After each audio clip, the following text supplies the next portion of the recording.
Hi, welcome to this video. So basically this is going to be my manga collection plans for 2021. This video is inspired by Trade Petals, Ava. They did their K-pop collection plans of 2021 and I figured I would do it for manga since that's mainly what my channel is about. I'm just gonna go over each one. There's 8 goals or plans that I have set for myself for the new year. So yeah, the first goal is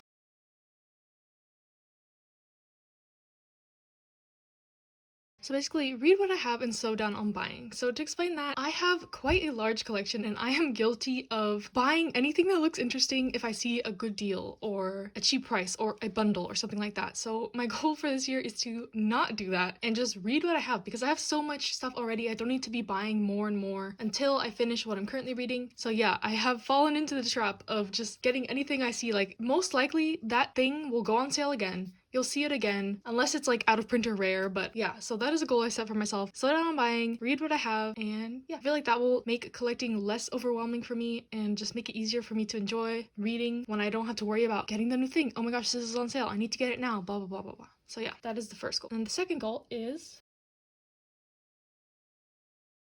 read more series digitally. So this has to do with those long-running series that I don't have space for. Like for example, Boku no Hero Academia. I love that series so much, but I read it on the Shonen Jump app and yeah, I can't imagine collecting the volumes physically. Just the money, the space. So yeah, in the new year, I'm looking to read more things digitally, legally on places like the Shonen Jump app and etc. So I'm not the biggest fan of reading digitally because like my eyes are really bad and it kind of strains them. So I do prefer to read stuff physically when I can, but it's not always possible. Basically, it's not realistic for me to collect really ongoing series, even though I like them because of space and financial issues. Okay, number 3 is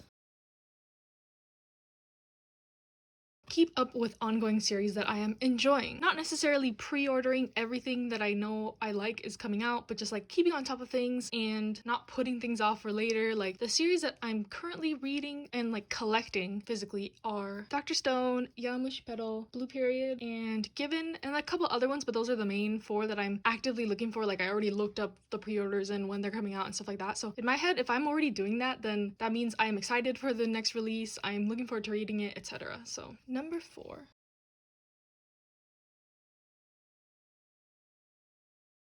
Fill in gaps in my collection at reasonable prices. So this has to do with some out of print volumes I'm looking for and just like harder to find series that I've already started and I really want to complete. And that would include like volume 15 and 16 of Lovely Complex, volume 2 of Genshiken, the Omnibus, more volumes of Boku no, completing Hunter x Hunter, stuff like that. Like volumes that are kind of hard to find or usually out of stock or out of print, etc. And I don't want to pay an arm and a leg for them. Like Boku no volume 3 I have on my watch list on eBay and it's like $100. I'm not paying that. I'll pay a little more than retail price, but nothing crazy. So just staying on top of looking for things, like staying on the hunt, looking for good deals, stuff like that. Number 5.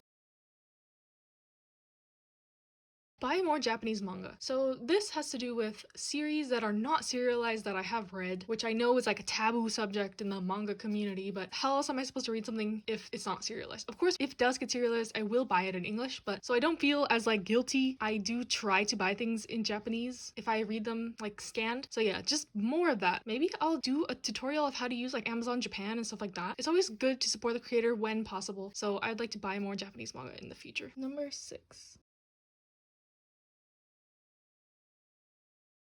This one's a little different, but don't feel pressured to buy popular series. So this has to do with kind of watching manga hauls, manga videos, and people recommending the same series over and over again. And of course, they're probably very good, but I like to not like find things on my own, because that sounds stupid, but like if I read the back of something and I know I will not like it, to not buy it just because other people recommended it. Like I usually am up for giving anything a chance, but like, I don't know, I don't want to get caught up in the hype and regret buying something later. That's what I'm trying to say. I know what I don't like usually, typically the genres I don't like. Why would I spend money to get them, even though I know this is like a review channel for the purpose of reviews? I am more inclined to try an anime that people recommend because like I have a Crunchyroll membership and that is much easier for me to try and it's less of an investment. So I'm just trying to be smarter with my money, if that's what I'm like. I am an adult with an adult job, but I also have bills and other things to worry about, so I can't spend all my money on manga because like 10 people recommended something that I don't think I would like anyway. So yeah, that's what I'm trying to say with that. And I think I've done like a pretty good job with with that. Like some people have commented like, wow, you haul such underrated series or stuff I've never heard of, and it's not that I'm purposely trying to do that, it's just that those are series that interest me or I've seen the anime of or etc, and I just picked them up. Which brings me to my next point, which is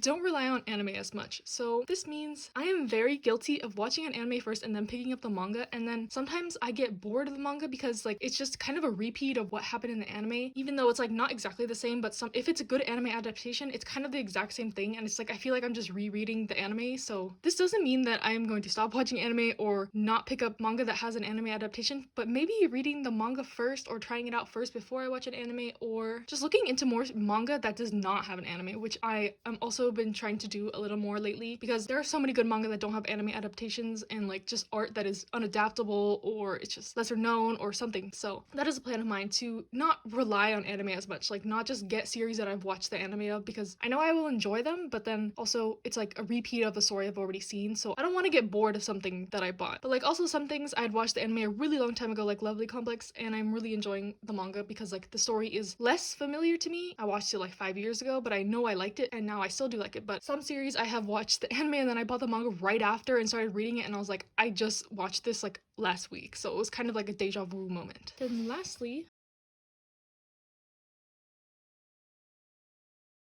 enjoy reading and keep a positive mindset. So this is specifically a hard thing for me sometimes, to just be in the right headspace to read manga. Like sometimes I use manga when I'm sad or depressed to like make me feel better, and then when it doesn't, it just makes me feel worse. So I want to try to go into reading with more of a positive mindset, and like if I'm already happy and I read something and it makes me even more happier, I think that is more successful than just forcing myself to read something because I know it'll make me happy, but then I'm not in the right like mindset to do so. I don't know if this makes sense, but then also just like seeing other people's collections and comparing yourself to others like that have huge collections or really rare stuff or stuff like that, just to like be happy with where I'm at right now and with my collection and just getting stuff that makes me happy. Again, like some of these other goals, like feel pressured to get stuff or have huge hauls or etc. So yeah, I hope you enjoyed this. I hope I explained myself well, but this is my list of goals or plans that I have for 2021. I can't believe I just said 2021. This year has been a shit show to say the least, and it's going by really fast. So yeah, we're almost in 2021. I'm filming this on Christmas, so happy holidays, Merry Christmas to anyone that celebrates. So yeah, let me know in the comments what your plans are, what your goals are, if any of these are relatable or if you disagree with some of the things I said. So yeah, I'll see you next time.